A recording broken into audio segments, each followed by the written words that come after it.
1, 2.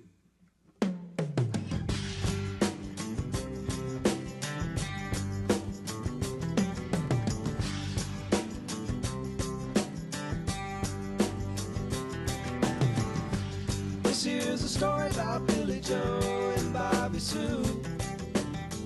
Two young lovers with nothing better to do. What's going on out there, fellow Tightwads, fellow Cal Athletics fans? Happy New Year to all of you tuning in to this special edition of our Cal Fan Ran podcast, the third of four shows that we are doing over a 2-week span from December the 22nd of 2025 going into January the 4th of 2026. This was supposed to be the final show of 2025, ends up being the first show of 2026, though, instead. With that being said, without further ado, let's go ahead and get the Bear Raids 2025 Cal Athletics Fall Semester in Review show underway.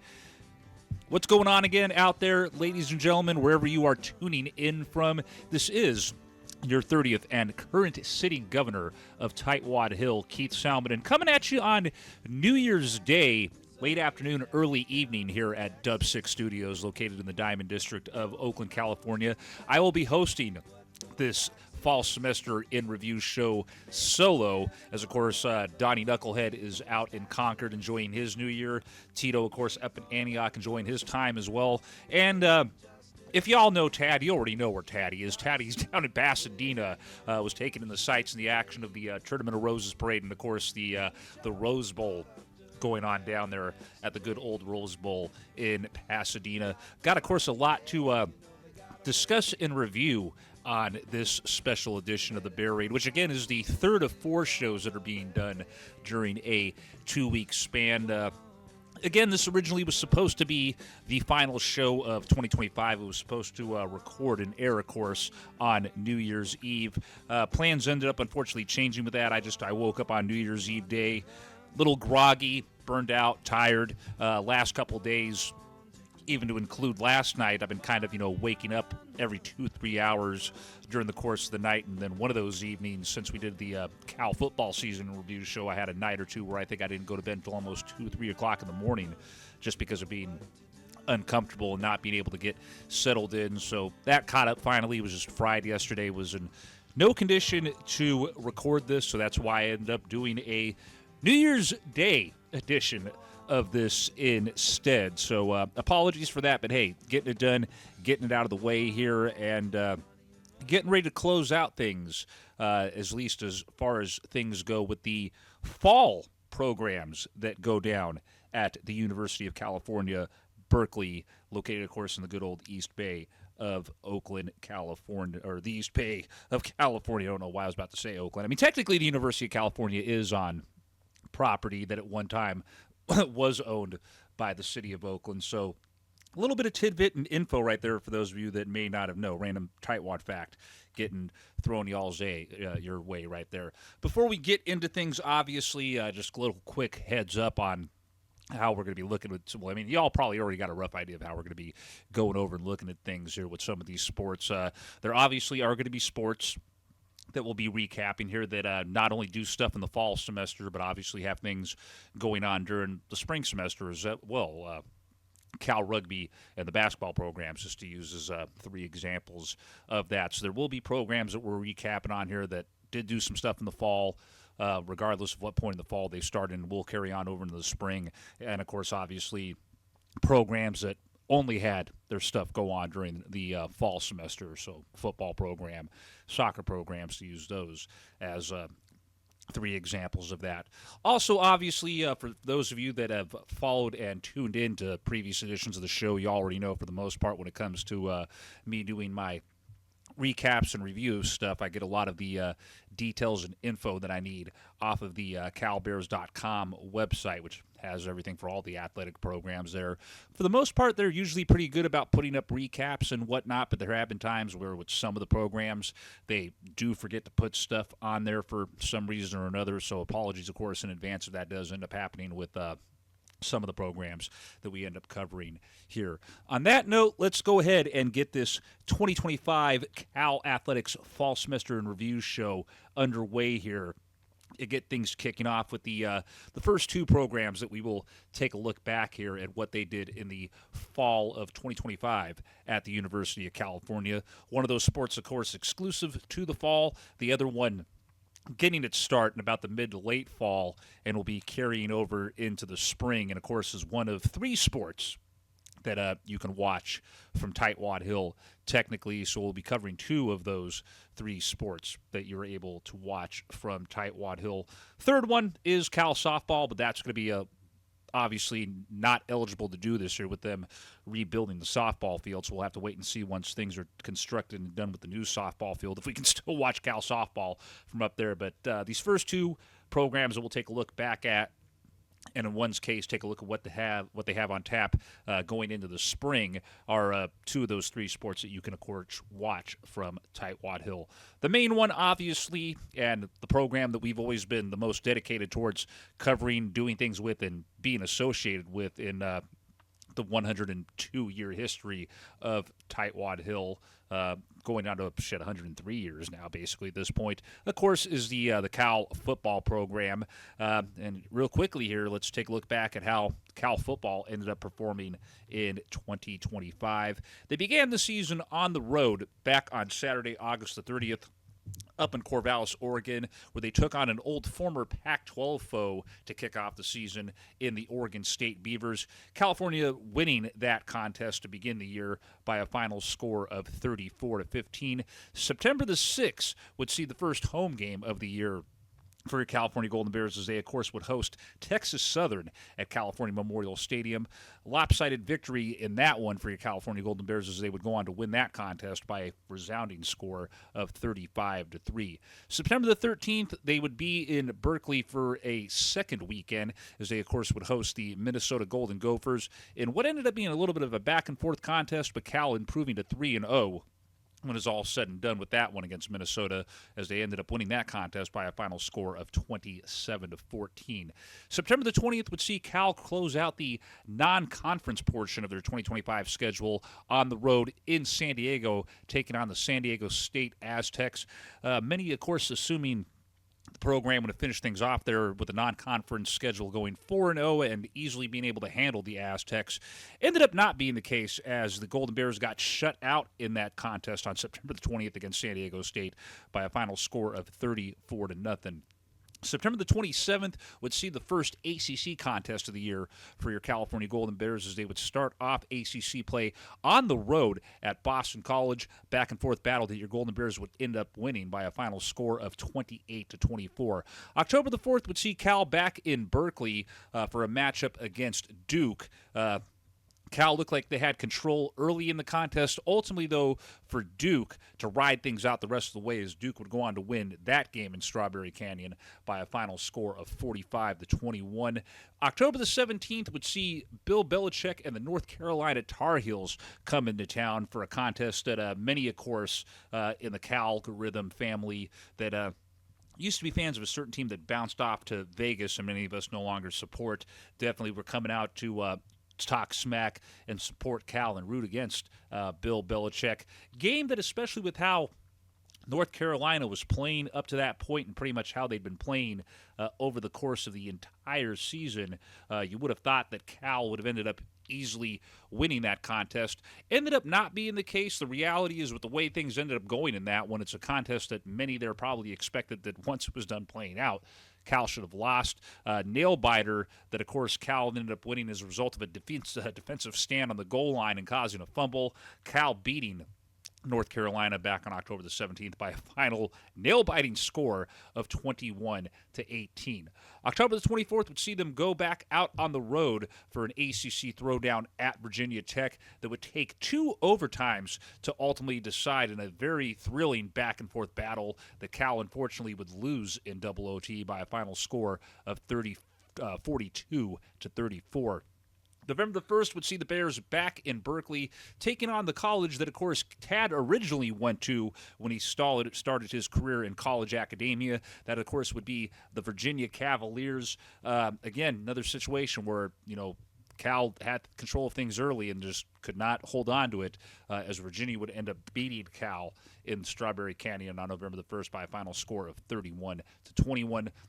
November the 8th would see your Golden Bears head out on the road to take on, at that point in time, number 14th ranked Louisville, and another contest that would have to be decided in overtime quarters. Cal eking it out, though, in this one as they would survive a back-and-forth thriller with then 14th ranked Louisville winning in overtime by a final score of 29-26. 2-week layoff after that before the 128th edition of the big game went down over at Stanford Stadium in Stanford, California. Again, looked like that Cal was going to have control of it early, and then just the wheels fell off after Cal got 10 points in the contest, as they would ultimately lose the axe back to Stanford by a final score of 31-10. That, of course, was the contest that ultimately would decide things in Justin Wilcox finally being fired and let go from the program. Final home game and final regular season matchup at 2025 went down on November the 29th with Cal hosting SMU. Another back-and-forth thriller that the Bears would ultimately win by a final score of 38-35.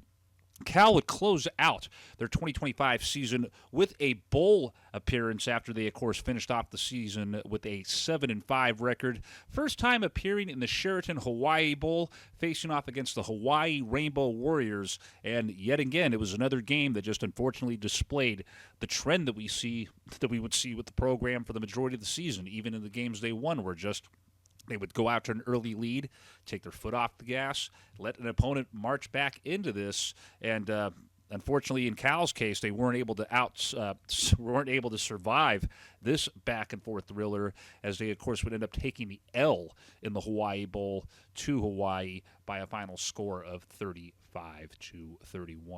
Your California Golden Bears football program finished off the 2025 fall semester with an overall record of 7-6. They were 4-4 in conference play.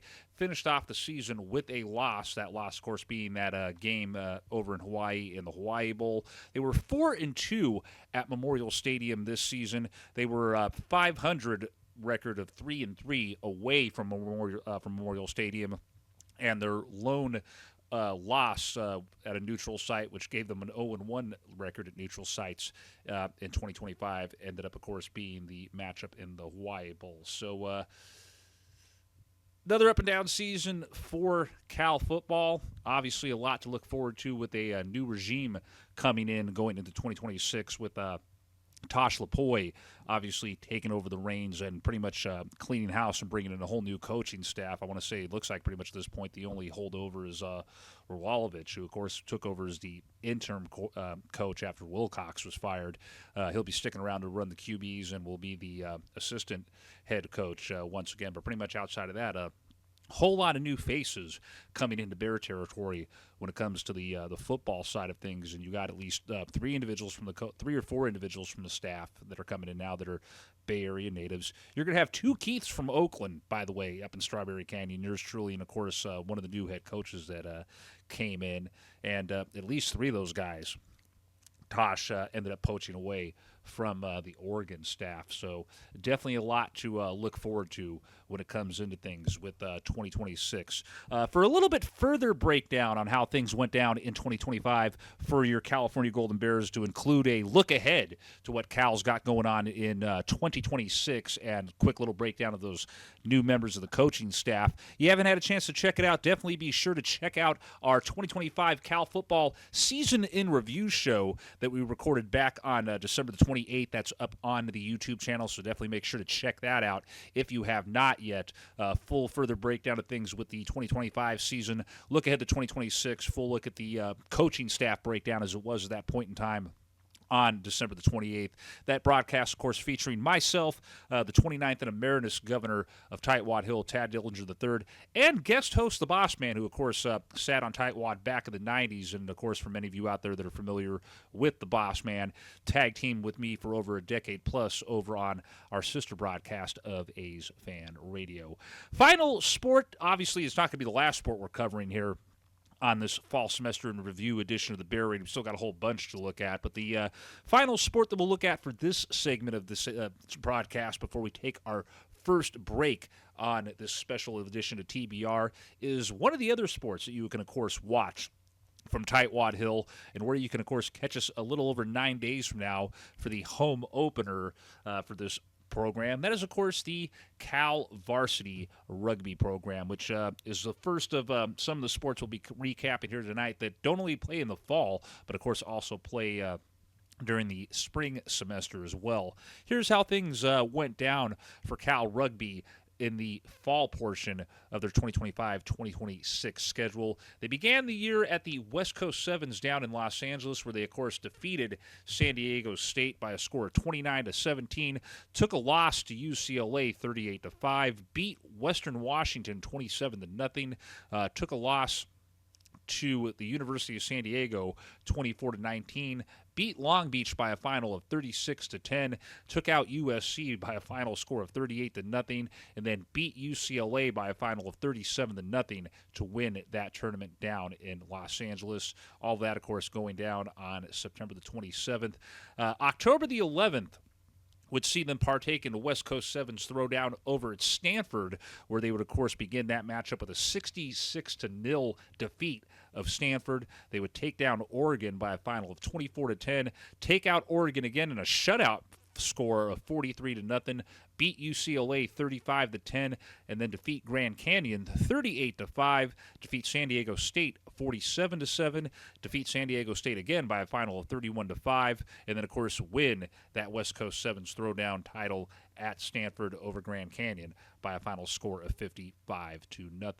October the 25th, another West Coast Sevens tournament going down in SoCal, 44-5 victory over San Diego State, 41-0 victory over UCLA, 43-5 victory over Long Beach, 53-0 victory over San Diego, UCLA, 43-0 victory for Cal in that one. Getting a little ahead of ourselves. That 43-0 shutout over UCLA won them that tournament title as well as all those games on the, 25th and 26th of October. Those are all going down at the Oceanside Sports Complex. Says San Diego, California, but you would think if it's Oceanside Sports Complex, that'd be Oceanside. Who knows? Haven't been down to SoCal since I was stationed down there during my Marine Corps years. So, yeah. Let's see. What else do we got here as far as games that went down in the fall for Cal Rugby? November the 20th, which ended up being their final game that they played of the fall half of their schedule, was against UC Santa Cruz, and Cal Rugby easily dispatched them in that contest by a final score of 99-0. Before we take a look at what Cal Rugby has going on, you know what, we'll go over the standings when we're done with that. Instead, actually, we will go ahead and preview what Cal Rugby has on tap for the spring half of their 2025-2026 college rugby schedule. First game of the new year is a little over 9 days away from now at the time of this recording. January the 10th, they'll be at Witter Rugby Field for their home opener of the season, as they, of course, will host Cal Poly in that one. No start time has been announced yet for that one, but more often than not, usually the rugby games, when they're in Berkeley, start around 1 p.m. Pacific Standard Time, so just keep your eyes and ears open for that.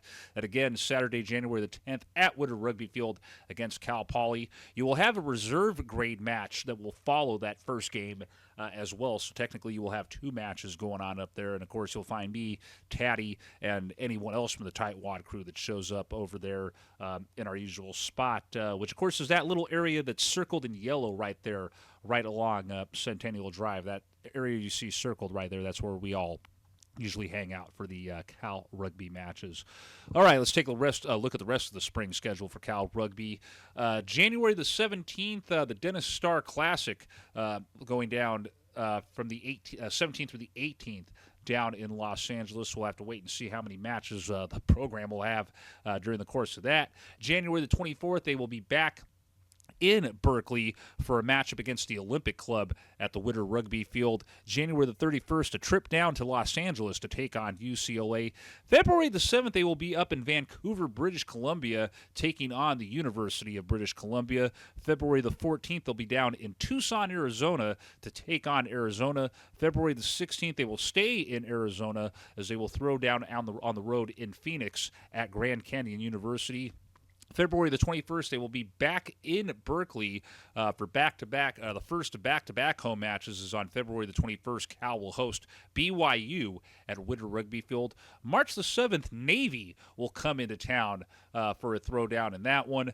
And March the 14th, they will be on the road for a throwdown at West Point against Army. They close out the 2025-2026 rugby season on the road in Moraga against St. Mary's. But knowing Cal Rugby, we're obviously pretty confident that they will be involved in postseason play, which means that there will be hopefully a whole lot more than just 4 home games for the program before the season is all said and done with.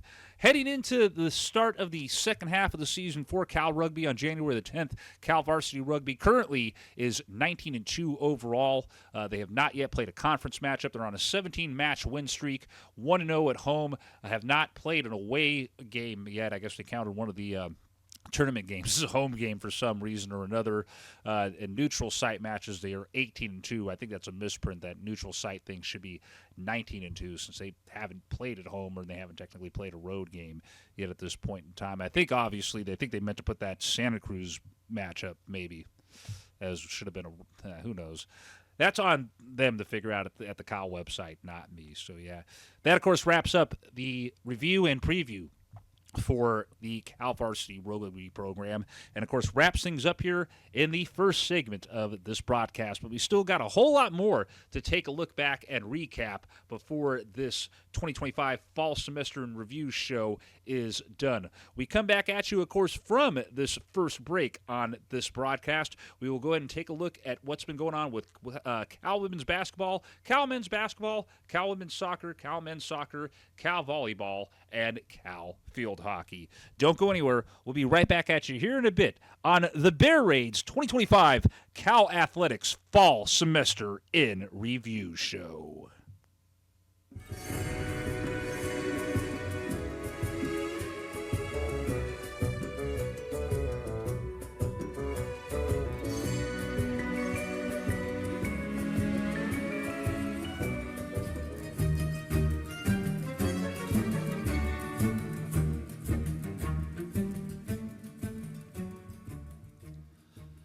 And welcome back, fellow Tightwads, fellow Cal Athletics fans, to the Bear Raids 2025 Cal Athletics Fall Semester in Review Show. This is the 30th and current sitting governor of Tightwad, Keith Salminen, coming at you solo for this special edition of the Bear Raid as the 5th season of TBR continues to roll on down the road, technically the spring half of the 5th anniversary season of the Bear Raid. Third of 4 shows that, of course, we are also doing over the course of a 2-week span that started on December the 22nd of what is now last year, and, of course, going into January the 4th of this new year of 2026. This was technically supposed to be the final show of the 2025-2026.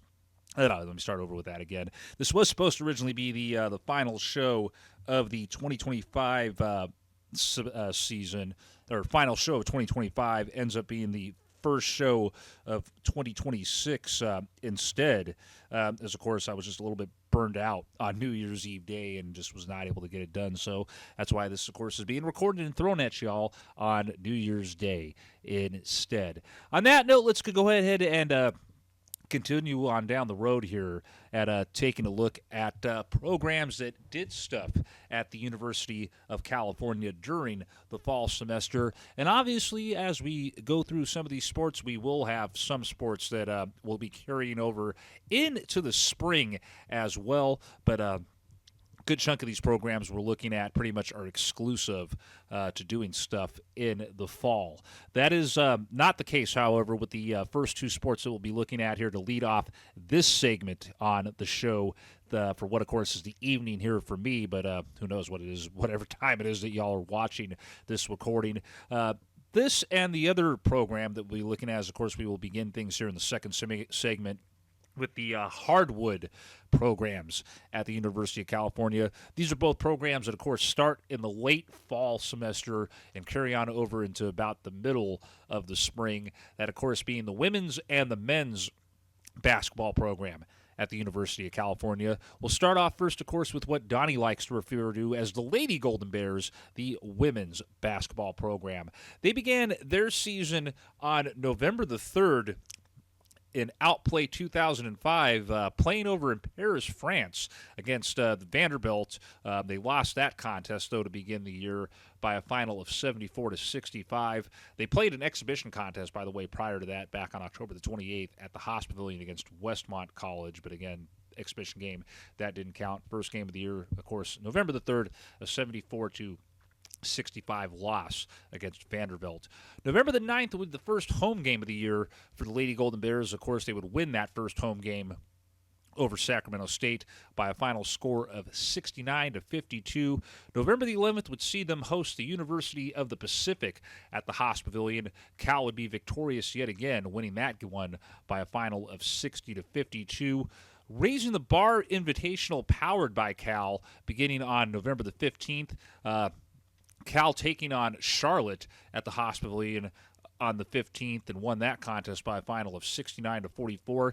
They would also beat Stanford in that tournament on November the 16th at the Haas Pavilion, or excuse me, Harvard, not Stanford. I don't know why that looked like a Stanford logo for a second. My apologies for that. Harvard losing to Cal as well in that tournament. Final score in that one, Cal winning 76-65. November the 20th would see Cal at the Haas Pavilion to take on St. Mary's. Lady Golden Bears winning that one as well by a final of 70-62. Hoop Fest would begin after that out in Frisco, Texas. The Lady Golden Bears would begin Hoop Fest with a 68-63 victory over Grand Canyon before taking a 58-50 loss against Auburn. That, of course, was the victory against Grand Canyon was on the 24th. The loss against Auburn going down on the 26th. December the 4th, you would see the ACC SEC Challenge go down out at Columbia, Missouri. Cal would take on Missouri in that and lose that contest by a final of 68-67. December the 7th would see the Lady Golden Bears back at the Haas to host San Jose State. The Lady Golden Bears won that one resoundingly, by a final score of 92-42.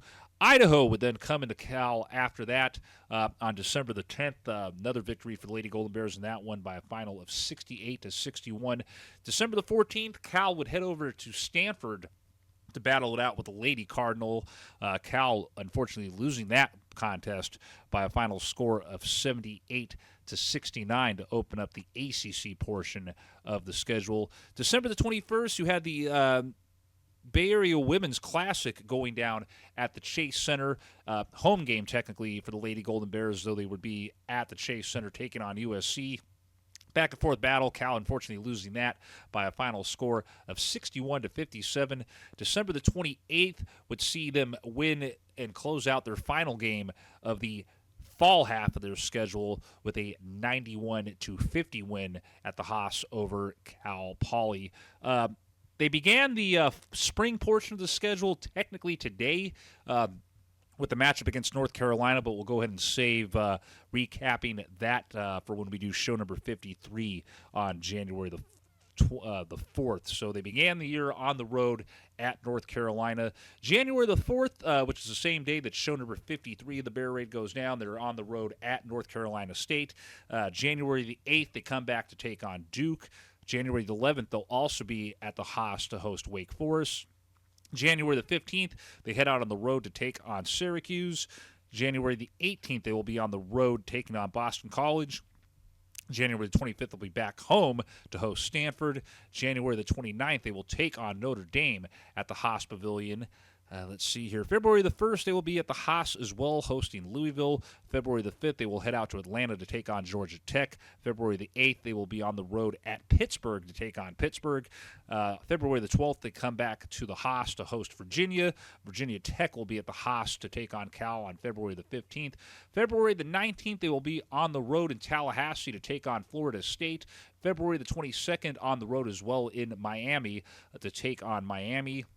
They come back to the Haas on February the 26th to host Clemson, and their final regular season home game of the season and final regular season game of the year is the day before my 41st birthday on March the 1st when they host SMU. Cal currently at this point in time on the women's basketball side of things, heading into the spring semester portion of their schedule, has an overall record of 9-6. They are 0-1 in conference play, one game losing streak at this point in time. Good news, they're undefeated at home so far. They have an 8-0 record at the Haas Pavilion. Unfortunately, they have not won a road contest yet as they are 0-3 away from the Haas Pavilion. And so far in neutral site contests, your Lady Golden Bears have a 1-3 neutral site record. So not good, or excuse me, not bad for the Lady Golden Bears. Definitely could be a whole lot better, especially with a couple of them games. Initially, the ladies looked like they had control of things, and then unfortunately would let things slip away in the second half of their contest. So hopefully they can improve on that as we go into their spring half of the 2025-2026 NCAA basketball season. Let's go ahead and stay on the hardwood, but switch over from the women's to the men's team and see how the California Golden Bears men's basketball program has been doing so far. Taking a look back at their fall contests, and then we will also take a look ahead to what they got on tap for the spring half of their schedule. Their season began, of course, back on November the 3rd at the Haas Pavilion when they hosted CSU Bakersfield, a contest of the men's program easily won by a final score of 87-60. November the 6th, Wright State would come into town to take on the California Golden Bears. Cal would win that contest by a final of 77-67. November the 10th at the Haas Pavilion, Cal would host Cal State Fullerton and beat them by a final score of 93-65. November the 13th is when Kansas State would hand Cal their first loss of the season in what would end up being a 3-point difference in the final score as Cal would take a loss on the road on November the 13th by a final of 99-96. Cal, of course, will get right back into the winning way of things and stay that way for a pretty good long period of time, beginning with a 67-57 win over Presbyterian at the Empire Classic benefiting Wounded Warriors Project throwdown at the Haas Pavilion. November the 21st, they would beat Sacramento State at the Haas Pavilion by a final score of 91-67 as part of that same Empire Classic tournament. Let's see here. November the 25th, in another contest that would be a part of that matchup, would see an 80-72 victory over then 18th ranked UCLA. This game, by the way, going down at the Chase Center. The other two games in that tournament going down at the Haas Pavilion. Let's see here. December the 2nd would see Cal take on Utah at the Haas and win that contest by a final of 79-72. December the 6th, Haas Pavilion again, this time Pacific coming into town. Cal winning that contest by a final of 67-61. December the 9th, yet again, Cal at home, hosting Dominican this time, 93-71 victory for the men's basketball program in that. December the 13th, yet again, another home game for your men's basketball program as Cal would host Northwestern State and beat them by a final score of 79-70. December, most of December, it seems like Cal just basically stayed at home when it came to the men's basketball. And again, December the 19th would see Cal at home taking on Morgan State and winning that contest by a final score of 97-50. December the 21st, three guesses, the first two don't count on where this contest took place. If you said anything other than the Haas Pavilion, you're wrong. Yeah, Cal at home, yet again, hosting Columbia, winning that contest by a final of 74-56. And, man, they're just even going into their next contest, long stretch at home for Cal, with them ending the old year on December the 30th at home against Louisville and losing to them, unfortunately, by a final of 90-70. First game of the new year and the first game of the spring semester for Cal men's basketball is what, of course, is tomorrow for me.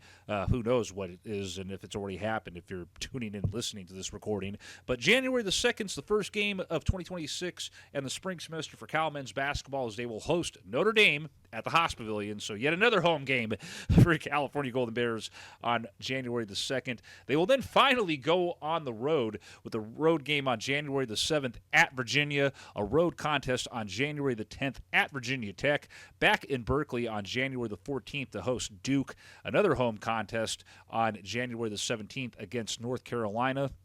They will then head across the bay on January the 24th to take on Stanford at Stanford. January the 28th, they'll be down in Florida to take on Florida State. They will stay in Florida to close out the month of January with a road contest at Miami on January the 31st. They will return to the Haas Pavilion on February 4th to host Georgia Tech. Clemson will come into Berkeley to take on the men's basketball program on February the 7th.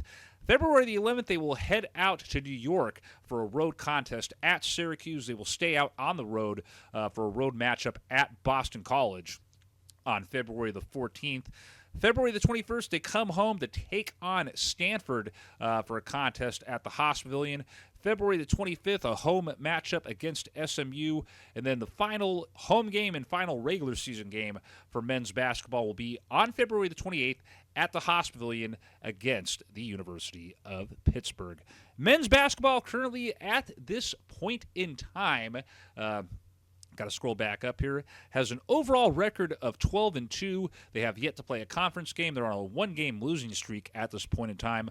11-1 record at the Haas and an 0-1 record so far away from the Haas with a 1-0 neutral site record. So Cal men's basketball off to a pretty solid start so far at this point in time. Definitely would have been nice to have seen them get that victory and get an upset win over a ranked opponent yesterday, but just man, they were getting dominated for the most part, unfortunately, in that contest yesterday.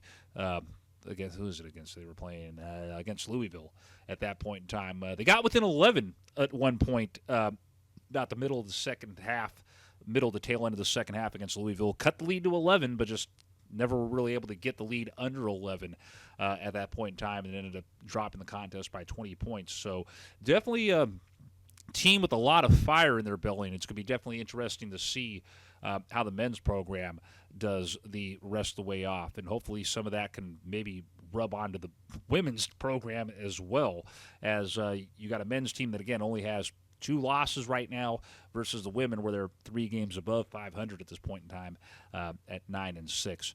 All right, let's go ahead and move from the hardwood to the football pitch and take a look back at what the soccer programs did back in 2025. We'll start off first with how the women did back in the fall before we take a look at how the men ended up performing in the fall semester. The women's soccer program began its season on August the 8th with a home contest at Edwards Stadium that ended in a 2-2 draw against St. Mary's. That was actually an exhibition game, so that didn't even count towards the record. Their first official game of the year was on October the 14th on the road against UC San Diego. The women won that contest by a final of 3-2. August the 17th would see a road contest at Cal State Fullerton that would end up in a 0-0 draw. First regular season home game of the year was on August 21st at Edwards Stadium, as the Cal women's soccer program would get a 3-2 victory over USF. August the 24th would be a home matchup as well at Edwards Stadium against Pepperdine that would see Cal lose, unfortunately, by a final of 1-0. August 28th would see a trip on the road out to Utah to take on Utah Valley. That contest would end in a 1-1 draw. Cal women's soccer would then come back to Edwards Stadium on August 31st to host the University of Arizona and win that contest by a final score of 2-1. September the 4th, they'd be in Berkeley still, hosting Washington State. That contest ending in a 0-0 draw. It would be another 0-0 draw in their following contest on the road at St. Louis Obispo, as they would tie a 0-0 contest on the road at Cal Poly. They would win a 2-1 road matchup at Pittsburgh on September the 11th to begin their ACC portion of the schedule. On the road on September the 14th, they would have a 2-2 draw against Clemson at Clemson. They would come back to Berkeley on September the 20th and pick up a 2-0 victory over Santa Clara at Edwards Stadium. They would then pick up a 1-0 victory on September the 25th at home against Syracuse. They would go out they would stay at home for a contest against Boston College on September the 28th that ended in a 0-0 draw. Let's see, October the 5th, road trip out to SMU that Cal would lose by a final score of 2-1. They would come back to Berkeley on October the 9th to host then first-ranked Virginia in a contest that would end in a 2-2 draw. Damn, a lot of ties, unfortunately, for the Cal women's soccer team. Reminds me of when frickin' the Oakland Roots tied up a whole bunch of their games several years ago. Let's see here before I lose track of things. October the 12th, a 1-0 victory at home against Virginia Tech. That would be followed up by a 2-0 victory against Miami on the road at Miami on October the 16th. 2-2 draw on the road at Florida State on October the 19th. October the 30th would see them play their final game of the year at home against then number 2 ranked Stanford, and Cal unfortunately losing that match by a final score of 8-2. The women's soccer program unfortunately not considered for ACC playoff play, as they would end their 2025 season with an 8-3-8 overall record. That's of course 8 wins, 3 losses, and 8 draws. So imagine what difference, what kind of difference it could have made if they could have gotten a few more wins out of some of those draws they get. That not being the case, though, 8-3-8 overall for the women's soccer program. Conference record of 4-2-4.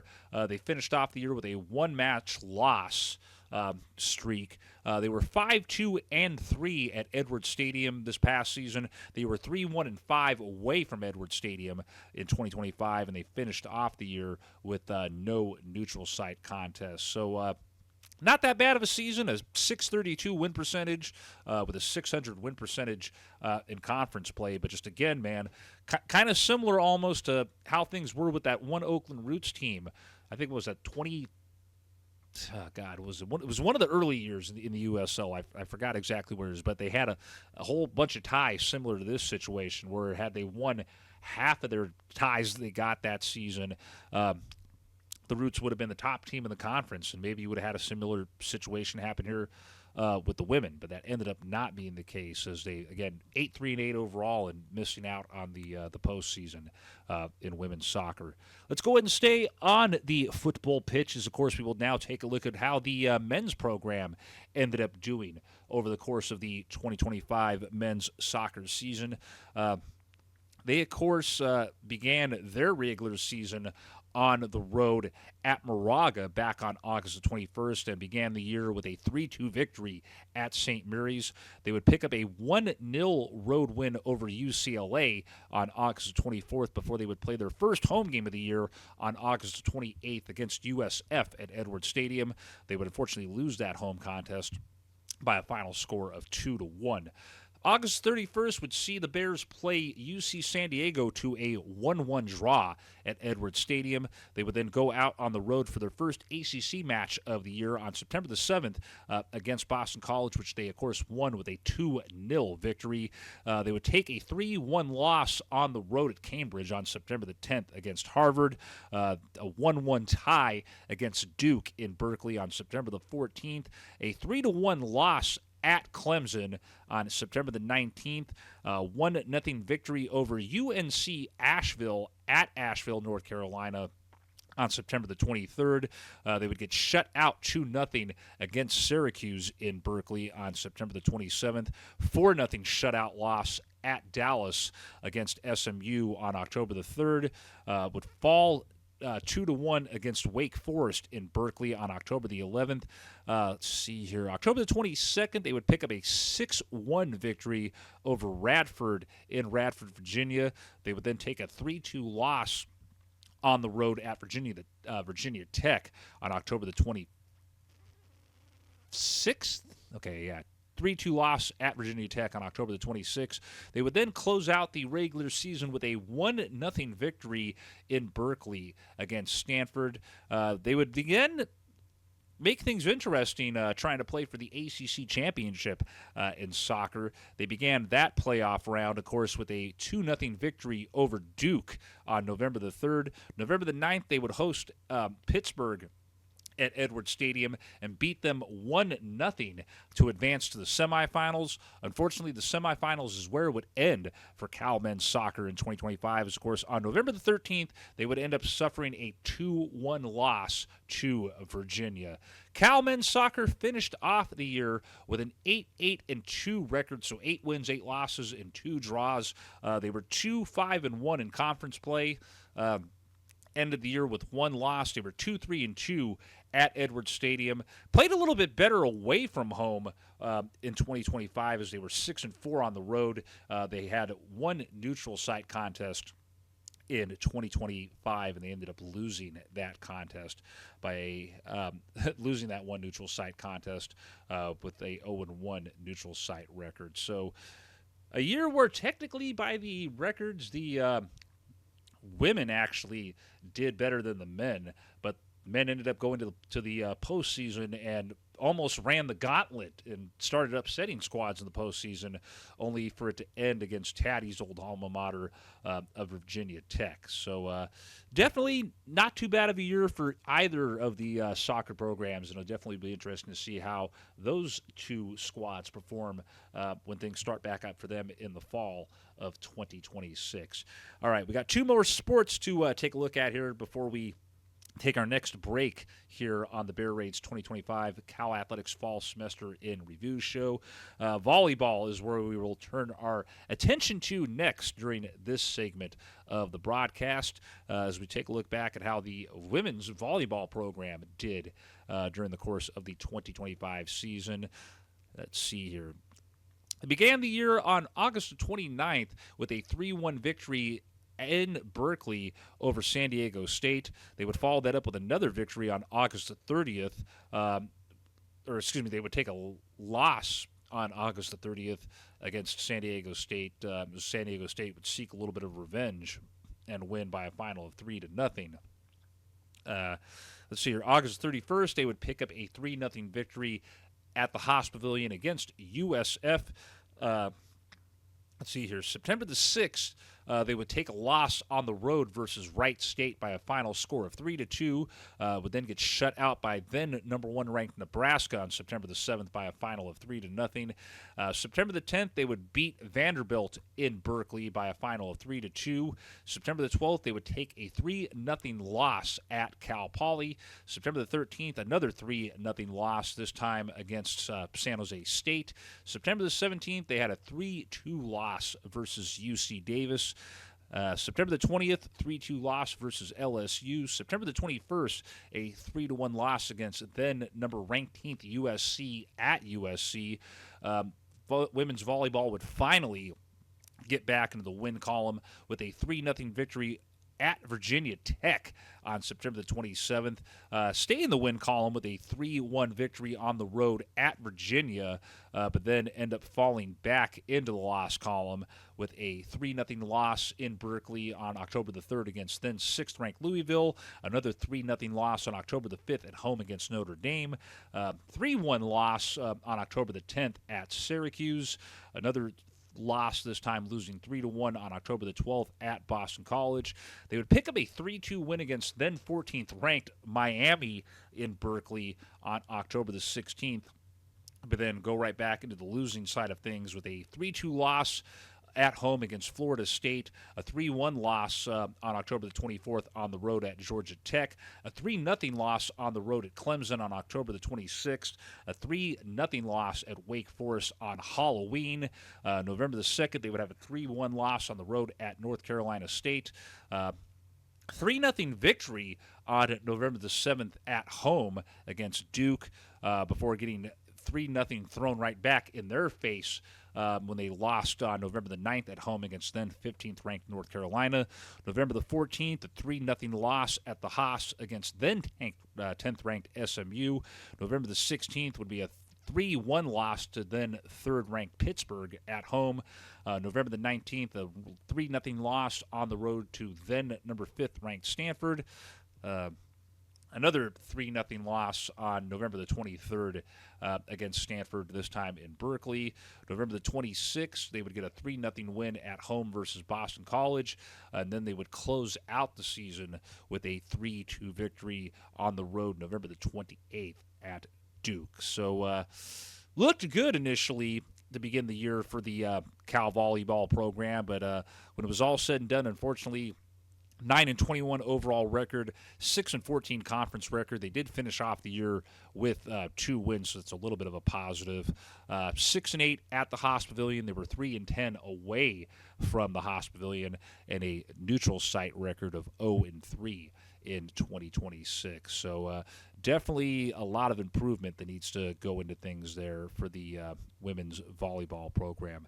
We'll go ahead and stick with women's sports here. And the final sport for this segment that we will take a look at is the field hockey program for your University of California. This is one of the programs that, if I remember correctly, kind of struggled back in 2024. I want to say that they lost, unfortunately, more often than they won in 2024. I feel like they maybe only won a couple matches in 2024. Let's go ahead and look and see if things ended up improving for Cal field hockey in 2025 compared to what was a disastrous 2024 season out there at the good old Underhill Field. Cal field hockey would actually begin the fall semester on the road at West Long Beach Branch, New Jersey. They began the year, unfortunately, with a 7-2 loss at Manmouth on August 29th. They'd pick up a 5-4 victory at Delaware on August 31st before playing their first home match at Underhill Field on September the 5th. That would end up being a 2-1 loss to Harvard. They would stay at Underhill Field on September the 7th and pick up a 3-0 victory against Ball State. They would follow that up on September the 14th with a home victory over Ohio by a final score of 9-0. September the 19th, they would lose on the road at North Carolina by a final score of 5-1. September the 21st would see another loss on the road as they would get shut out 2-0 at Duke. September the 26th, they would come back to Underhill Field in Berkeley and suffer a 3-2 loss against Virginia. They would stay at Underhill Field for a home contest on September the 28th, which would end up being a 4-1 victory against UC Davis. They would pick up another victory on October the 10th against Boston College at home, winning that by a final of 2-1. They would win 1-0 at home on October the 12th against Syracuse before suffering a 3-1 loss on the road at Louisville on October the 17th.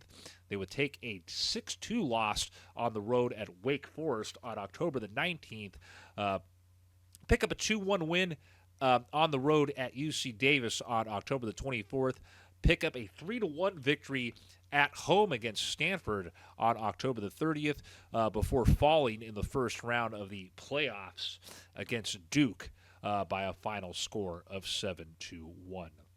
Cal field hockey finished off the 2025 season with a 500 record, so 8-8 overall, 3-5 in conference play. They lost the final game of the year that they played. Definitely, obviously, a better record at home compared to last year or to the previous years. Again, previous season they only had won a handful of games. Definitely better on the win side of things as they were 6-2 at Underhill Field this year. Could have done better on the road. They were 2-5 away from Underhill Field, and their lone neutral site contest was a loss in 2025. So definitely improved compared to how things were back in 2024 for the Cal field hockey program, and it definitely will be interesting to see if they can keep on that upswing when it comes to things, or if they end up slipping back into the struggles that they had a little over a year ago. On that note, that wraps up things for that segment. We still got 2 more segments, though, of Cal Athletics action to recap for you here on this 2025 Cal Athletics Fall Semester in Review edition of the Bear Raid. We come back at you from the next break of the evening here. We will go ahead and take a look at how things went down for Cal women's swim and dive, Cal men's swim and dive, Cal men's water polo, Cal Women's Golf, Cal Men's Golf, and check out how things went down with the cross country and track and field teams as well. We'll be right back at you here in a bit on the Bear Raids 2025 Cal Athletics Fall Semester in Review Show.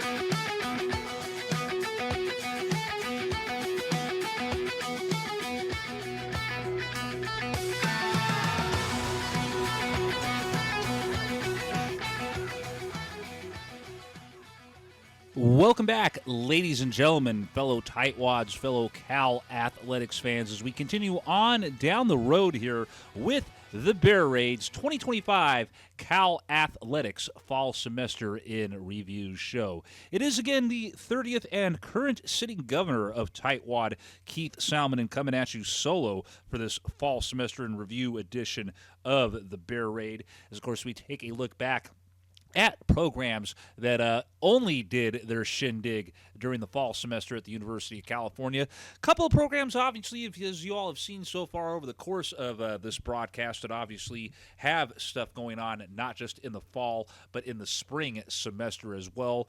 And pretty sure a couple of the sports that we'll be checking in with if not in this segment, but I'm pretty sure in the final segment of the show have some stuff going on in the spring as well. I want to say the two programs that will be covered at the end of this segment that we're on right now are actually sports that will have things going on in the spring as well. But let's not get too far ahead of ourselves. We will get to those sports here in a wee bit. Let's go ahead and continue on down the road with the recap.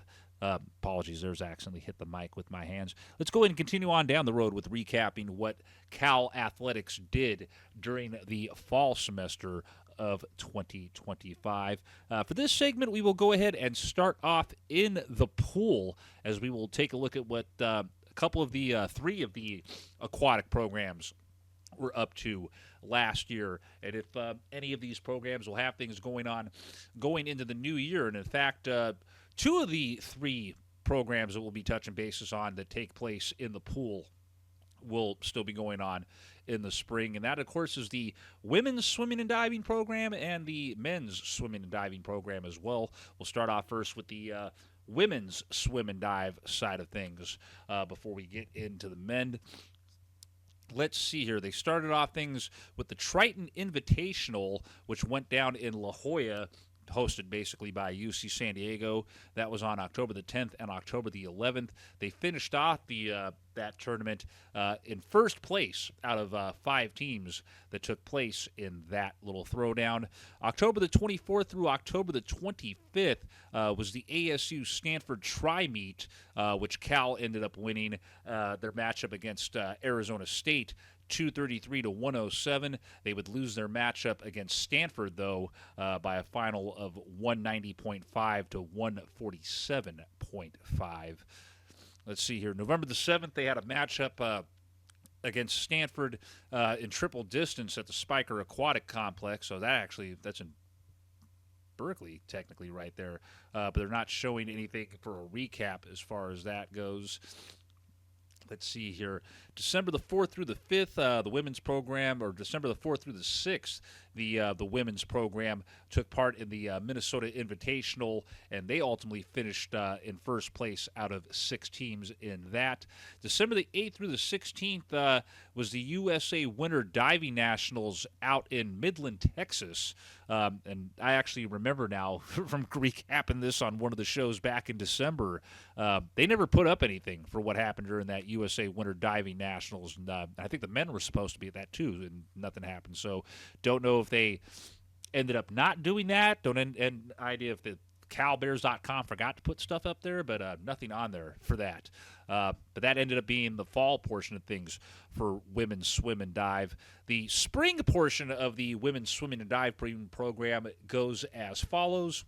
They begin the spring on January the 16th on the road at USC. January the 17th, they will be at UCLA. January the 31st, they will come back home to throw down against Stanford. And then from basically February the 17th through the 28th is when the ACC championship matchups will go down. You then, well, that's playoff stuff. Let's not get too far ahead of that. So, wow, only 3 matches left to go for the spring side of things for the women's swimming and dive program, and we'll have to obviously wait and see as time goes on if how they end up doing for their 2025-2026 season overall. Staying in the pool, again, there's 3 aquatic sports that we'll be covering. 2 of those 3 obviously still having action going on into the spring alongside what they did in the fall. Let's now go and take a look at how the men's swim and dive program did back in the fall and a look ahead to what they got going on in the spring. They were at the Triton Invitational as well on October the 10th and the 11th, and they easily won things on the men's side of things. October the 24th through the 25th, they were also part of that Stanford-Arizona State tri-meet, the men losing to Arizona State 198-139. They also lost to Stanford 205-134. November the 7th, a triple distance meet going down against Stanford, just like the men. Don't have anything listed up here, unfortunately, for what went down at the Spiker Aquatics Complex. December the 4th through the 6th, they were in Minnesota as well, just like the women. Then, yeah, they were supposed to be a part of that diving winter nationals that went down the 8th through the 16th of December, but they never posted anything for that. The men, their spring schedule goes as follows for swimming and diving. January the 16th, they will be at USC, just like the women. January the 29th, they will be at home taking on Pacific at the Spikers Aquatic Complex, and then January the 30th, they close out things on the road at Stanford. And, of course, we'll have to also ultimately wait and see how things go with them as far as things go with their postseason plays. So, yep, women's swimming and diving, men's swimming and diving, still got some stuff to go. Final aquatic sport that we'll be checking on here right now will be the men's water polo program. They are, of course, done for the year. And let's take a look back at how they did in the fall of 2025. They began things with the Rare Air Challenge, which was taking place over the course of August the 30th through August the 31st. They began that match or that tournament with a 21-4 win over Redlands, a 25-10 victory over Air Force, a 27-2 victory over Salem, and then they closed out that tournament with a 27-3 win against Mount St. Mary's. Golden Bear Invitational going down after that from September the 5th through September the 6th. They would take a 15-7 loss on September the 5th against CN Marysill. No, that's being listed as an expedition, and then the same thing with CN. These were never mind. This Golden Bear Invitational were exhibition matches, so they didn't end up counting on the schedule. My apologies for that. All right, September the 12th is where we pick up back with things for the men's water polo program after they opened up the season with 4 straight wins. Little exhibition tournament followed by a 17-9 victory against then 9th-ranked Pacific out in Stockton on September the 12th. They would beat then 11th-ranked UC Davis on September the 13th in Berkeley by a final score of 16-13. They would have a 12-10 victory against then 6th-ranked San Jose State on September the 14th in Berkeley. MPSF Invitational going down September the 19th through the 21st down in L.A. They would begin that with a 16-14 victory over then 17th-ranked UC Santa Barbara. They would pick up a 15-9 victory over then 13th-ranked LMU. The victory over UC Santa Barbara was on the 19th of September. The victory over LMU was on the 20th of September. Let's see here. September the 20th, they would pick up a 13-11 victory over then number 2-ranked USC, and then they would end up suffering a loss in their final game in the MPSF Invitational, which ended up being an 11-9 loss against number 1-ranked UCLA. September the 27th would see them get back into the win column with a 14-12 win over then number 11th-ranked Pepperdine in Berkeley. Again, that was on September the 27th. October the 4th, road matchup against, at the time, the still number 1 ranked team in men's water polo, UCLA. kind of the same result, unfortunately, for Cal, as they would lose to UCLA by a final score of 14-7. They would pick up a 13-11 victory against then number 3 ranked USC. Again, 13-11 against USC on October the 5th. A 12-8 loss at then 4th-ranked Stanford on October the 17th. A 15-14 victory against then 5th-ranked Fordham on October the 23rd in Berkeley. October the 24th would see a home win against Air Force by a final score of 25-10. They would then suffer a 12-9 loss against then number 1 ranked USC on November the 1st, a 18-12 loss against UCLA on November the 2nd, a 13-9 loss against Stanford on November the 15th. MPSF championships starting on November the 21st. They picked up a 6-4 victory over John Hopkins before suffering a 11-9 loss against UCLA on November the 22nd. And the final game of the year for men's water polo ended up being a 15-12 loss against Stanford. Men's water polo finished off the 2025 fall semester with an overall record of 15-8, a conference record of 1-5, a 2-match losing streak to end the season. They were 6-2 at home. They were 2-4 away from Berkeley, and they had a 7-2 neutral site record.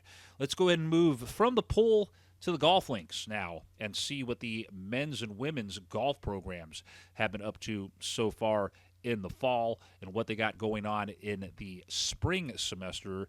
Let's go ahead and start off first with the Lady Golden Bears with what they did in the fall and what they have on tap for the spring.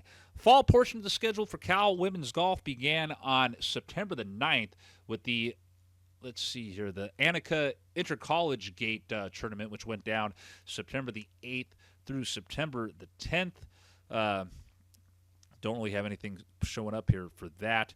You had the big match go down on September the 25th, which shows a 4-3-1 loss, unfortunately, against Stanford. Molly Invitational going down September the 29th through September the 30th versus Oregon State.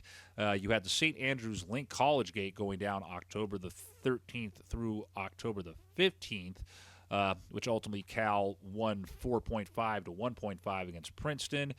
They had the Nania Invitational out in Hawaii that went down October the 27th through October the 29th. And that was it for women's golf in the fall. They begin the spring portion of their schedule in February, so we still got a whole month before the golf program, at least on the women's side, comes back into the rotation for recaps on future editions of the Bear Raid. February the 1st, they begin things for the spring semester with the Teresa Henson Regional Challenge at Ohio State University. That's February the 1st through February the 3rd. You have the Alice and John Wallace Classic going down at Palm Desert, California, February the 14th through February the 16th. Julie Inkstar Invitational going down March 9th through March 10th. The Silicon Valley Showcase going down March the 29th through March the 31st. Chevron Silverado Showdown out in Napa is April the 6th through April the 8th.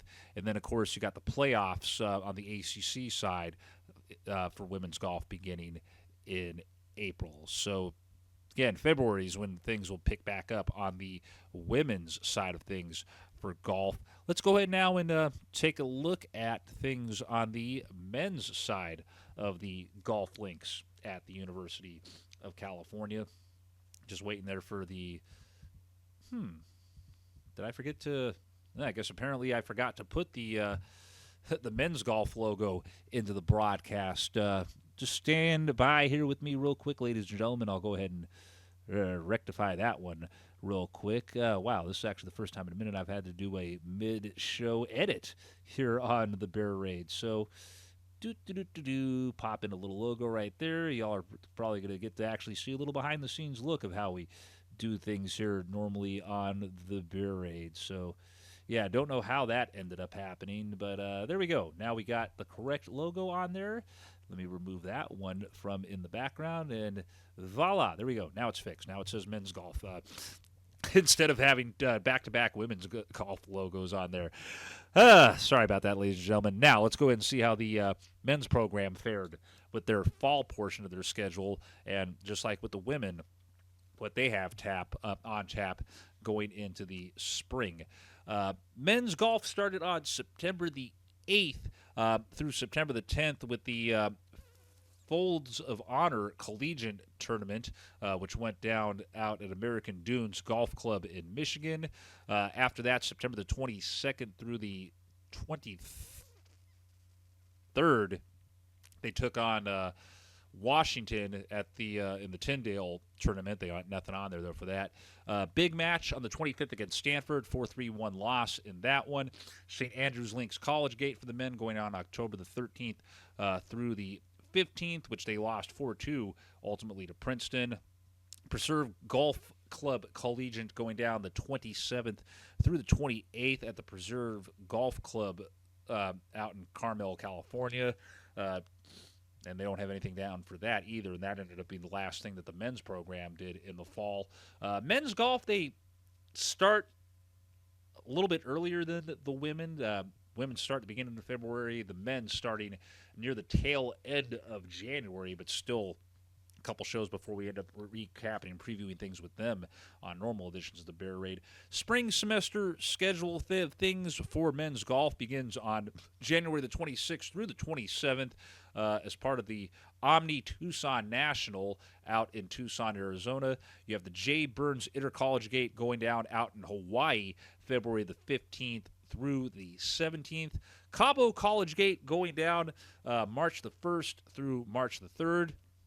The Desimon Invitational out in Daly City, that'll be March 9th through March 10th. The Goodwin, which will be going on over at Stanford, March the 26th through the 28th. Western Intercollege Gate will be April the 13th through April the 15th, and then April the 23rd is when the playoffs begin in the ACC for men's golf. So men's golf resumes their spring schedule at the tail end of January, while the women's golf program begins things at the beginning of February. Two more sports real quickly here to look at before we get ready to take the final break of this 2025 fall semester in review show for Cal Athletics at the University of California. And it's the track and field and the cross country programs that we're going to go ahead and take a look at here real quick before we move on down the road. Let's see here. I want to say cross country was the first of the two sports involve running at the University of California to get underway. And these are both programs as well that do stuff not just during the fall but during the spring as well. For cross country, they began the year on August the 29th, the USF Invitational August 29th, the USF Invitational out there at USF. The women's team placed third, while the men's team placed third as well. You had the Kim Dust Twilight Invitational that went down on September the 13th. The men finished second, while the women placed sixth in that one. The Bill Dillinger Invitational going down on October the 10th up in Eugene, Oregon. The men finished seventh, while the women finished fifth there. October the 18th, you had the Bronco Invitational out there at you had the Bronco Invitational out there in Sunnyvale, California. You then had the ACC Championship go down on October the 31st, and the NCAA Regional Finals go down on on November the 14th. So, yeah, man, never mind. I guess cross country, I thought that they did stuff in the spring too, but I guess apparently they don't. Maybe I got that confused with how things ended up being back when all the craziness of COVID happened a couple years ago. So, yeah, my bad to go that little stuck up and confused there. Obviously, leaving that logo up because that's obviously the same logo that's used for the track and field teams at the University of California. So track and field is one of the one sport where they have some stuff going on in the fall and then some stuff in the spring. Though they only had one quick meet that went down. That was the let's see here, the That was an event that went down on December the 6th out in Boston, Massachusetts. And I want to say, if I remember, only one Cal runner was involved in that. So a little quick one throwdown, and that was it. So most of the action for track and field will actually be going on in the spring. Starting off with the let's see here, the Spokane Sports Showcase on January the 16th. You'll have the Dr. Martin Luther King Jr. Invite going on January the 23rd through the 24th out in Albuquerque, Mexico. The UW Invitational in Seattle, Washington will be January the 30th through the 31st. New Mexico College Gate Classic will be February the 6th through February the 7th. You have the Battle Born Classic out there at the University of Nevada, up there in Reno, February the 13th through the 14th. The Husky Classic going on up in Washington, the 13th through the 14th of February, and then you'll have a Cal all-comers meet on February the 21st at Edwards Stadium in Berkeley before the ACC playoffs and the NCAA playoffs start off. You also have the California Outdoor Opener scheduled for March 21st. The Bob Larson Distance Carnival in UCLA on February the 27th, or March 27th, excuse me. The Jim Bush Legends Meet at UCLA on March the 28th. The Brutus Hamilton Invitational on April the 2nd and April the 3rd. And April the 4th, Stanford Invitational on April the 3rd, the Big Meet on April the 11th, the Mount Sac Relays on April the 15th through the 17th, or excuse me, April the 15th through the 18th, Brian Clay Invitational April the 17th and 18th, Peyton Jordan Invitational May the 1st, and then you have the outdoor championships for the ACC and the NCAA after that. So, man, track stuff for Cal could potentially go all the way into June, depending on what they end up doing. So only one thing going down for them in the fall, primarily everything else going down in the spring, while cross country, of course, is done for the year. And that wraps up the recap action on this segment of the show, which means we only got one more break to go and one more segment to go before things are wrapped up with this broadcast. We come back from the final break on this edition of the show. We will recap what women's tennis and men's tennis has been up to before we get on out of here with my final thought. Don't go anywhere. Final segment of this show coming your way here in a bit on the Bear Raids 2025 Cal Athletics Fall Semester in Review show.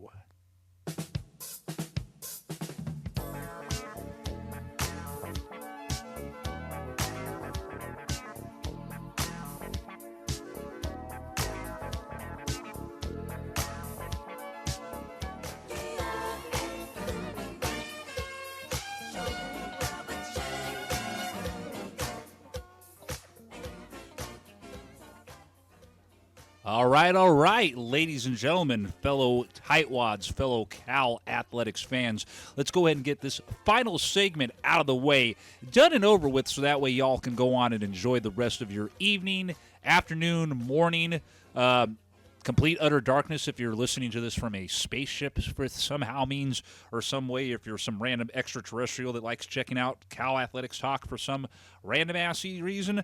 Welcome back, ladies and gentlemen, to the Bear Raids 2025 Cal Athletics Fall Semester in Review show, which of course has been hosted completely solo by your 30th and current sitting governor of Tightwad Hill. Oh shit, that's me, bro. Keith Salminen, as of course Taddy, of course, for those of you that know Taddy, down in Pasadena for the Rose Bowl.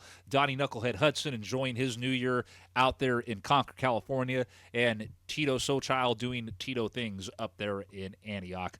Let's go ahead and get this final segment of this Fall Semester in Review show done and over with, as we got two more sports to take a look at here. And these are two sports that, of course, don't only play in the fall, but play in the spring as well. As, of course, we will wrap up things here on this final segment of this Fall Semester in Review show with taking a look at what the tennis programs did in the fall and previewing what they have on tap going into the spring semester portion of their schedule. We will start off first with the Cal women's tennis program, which began things with the ITA All-Americans Championship, which went down back on September the 20th through September the 26th. They began the tournament with advancing to in PQ singles on September the 20th. They ended their pre-qualifying run on September the 21st. Pasala Falch advanced in qualifying singles on September the 22nd. She advanced to the main draw following play on September the 23rd. You had two Bears reach singles second round following September the 24th, and then three Bears winning in Cary, I guess is called, on September the 25th. Let's see, the Bears end their run in the tournament on September the 26th. Let's see here. September the 26th through the 28th, you had the Cal Fall Invitational going on at the Hellman Tennis Complex in Berkeley, California, which is right adjacent to Edwards Stadium, where the soccer programs, track and field and cross country do their shindigs at. You had Greco Luciana reach single semis on the 26th. The Bears reaching three Sunday finals on the 27th, and then you had two Bears winning three titles to close out that tournament in Berkeley on September the 28th. ITA Northwestern Regional Championships going down October the 10th through October the 14th. Let's see what happened with that one. You had Bears going 2 for 2 on the first day of that championship on October the 10th. Three Bears advancing to single rounds of 16 on October the 11th. Three Bears reaching the single semifinals on October the 12th. You have Bears reaching the double finals on October the 13th. And then you had three Bears advance to the NCAAs on the final day of that tournament on October the 14th. Let's see here. October the 31st through November the 2nd, you had the Dennis Riza Intercollege Gate Classic going on out in Rolling Hills Estates, California. The Bears ended strong in that tournament, though it doesn't say specifically how they ended up doing things. ITS West Sectional Championships going down in Seattle, November the 6th through November the 9th would follow up things after that. November the 6th, you would see the Bears go 3 for 3 up in Seattle. November the 2nd, you'd have two Bears reach the quarterfinals. November the 8th, you would see Pasala Flench qualify for the NCAA singles. And then on November the 9th, you'd have Greco Luciana advance to the NCAA singles. ITA Conference Masters Championship going down November the 6th through November the 9th. Down in San Diego. You had, let's see, Mushkaikia into the quarterfinals. She also would qualify for the NCAA singles and then ultimately fall in the semifinals. NCAA singles and doubles championship going down November the 18th through November the 23rd. So never mind, I guess women's tennis is done for, well, it says here 2025-2026 schedules, so unless they haven't put up the 2026 portion of the schedule. You had, anyway, Falch would advance on November the 18th. She earned All-American honors on November the 19th. She would win in straight sets to head to the quarterfinals on November the 20th. She would win seventh straight to head on to the semifinals. She would then win a three-setter to reach the finale, and then she ends the end of the fall as the NCAA runner-up. So, yeah, for some reason, even though it says that it's supposed to be having a spring schedule on here, not seeing anything for a spring schedule for women's tennis, so I'm trying to pull up things on here. Let's see here. So it's showing here that even though it says 2025-26 for the women's tennis, that shit's ending in the fall. So we'll have to, I guess, come back and double check on things with them later on to see if there is anything going on in the spring for them, or if the website's lying to me here about stuff. Well, no, because it's showing the men's tennis schedule, so maybe they just haven't had a chance to put up things for the women yet. Anyway, here's what the men did during their fall schedule. You have the Battle of the Bay Classic go down on September the 11th to begin the season, and that went from September the 11th through September the 14th. ITA All-American Championship, September the 20th through the 28th. Wow, did they not have things on here, the results for the men? September the 26th through the 28th, you have the Sherwood College Gate Cup, Aggie Invitational, October the 10th through the 12th. October the 16th through the 21st, we had the ITA Northwest Regional Championship. Wow, man, this is ridiculous. They don't even got anything listed down here for the fall for the men. That's crazy, man. You got the stuff up here for the men, the ladies, but not the men. Oh, wow. Anyway, I'm going to skip over that. Here's what the men's tennis program has on tap for the spring portion of their schedule. January the 7th, they start the spring off at Hawaii. January the 8th, they'll be in Hawaii, still taking on Gonzaga. January the 16th, they will come back to Berkeley to host Cal Poly. They will be in Berkeley to host San Diego State on January the 16th. January the 23rd, they will be at the ITA kickoff weekend to take on Oklahoma. That actually will be in Berkeley for that. January the 24th, they'll be in Berkeley as well to take on either UCF or USC. January the 24th, they are scheduled to play USC. January the 31st against USC, and this is in Berkeley, by the way. January the 31st also in Berkeley against UCLA. February the 1st versus UC Davis in Berkeley. February the 8th, they head down to San Diego to take on San Diego. February the 13th through the 17th, they will be in the ITA Indoor National Championship. February the 27th, they will take on Duke at Duke. March the 1st, they will be at North Carolina. March 6th, they will be back in Berkeley to host Virginia. March the 8th, they will be hosting Virginia Tech in Berkeley. March the 13th, we'll see Boston College come out to Berkeley.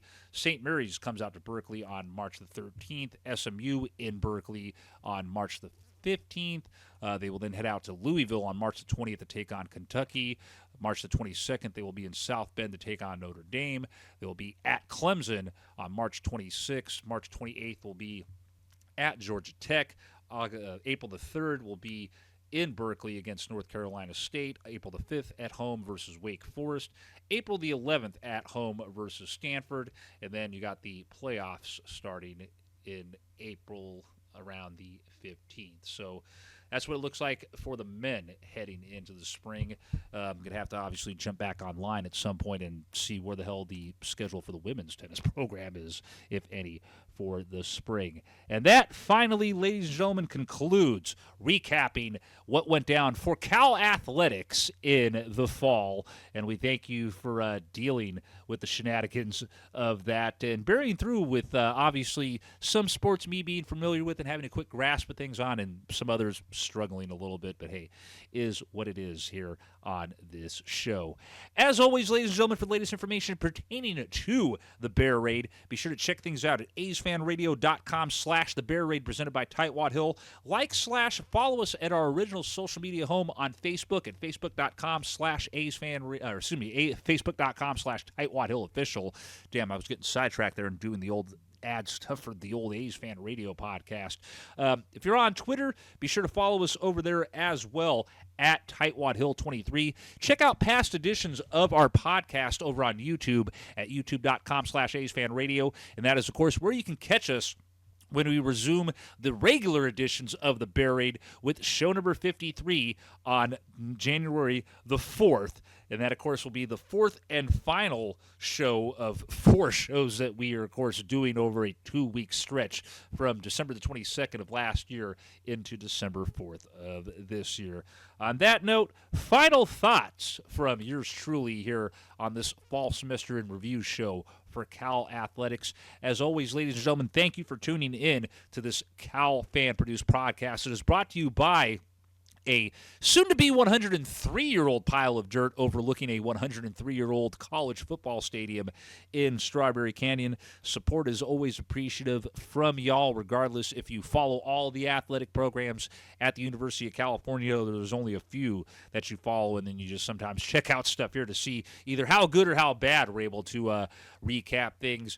Definitely, as always, is great to see when the programs are successful at the University of California. Always does hurt those scenes. Some of the programs struggle. Just all you can hope for is that they're able to step back up and rise to the occasion and do better when things get going for them yet again in the fall of 2026. And obviously you got programs out there as well that began their climb to the top in the fall and will obviously still be trying to climb mountains and finish off strong in the spring of 2026. Of course, hey, you'll be able to catch yours truly and a lot of the guys at the home games for Cal Rugby when that's going on. We're obviously also making plans as well to hit up some Cal basketball games for both the men and the women before the basketball season's over with. And I'm pretty sure that you'll probably find us out there on the good old baseball diamond as well, as we will definitely be making our way out to catch some Cal baseball games this spring as well.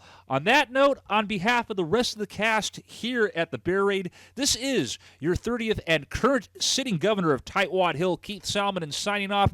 Thank you all again as always, and thank you for tuning in to the Bear Raid's 2025 Cal Athletics fall semester in review show. Y'all take care and enjoy the rest of your day.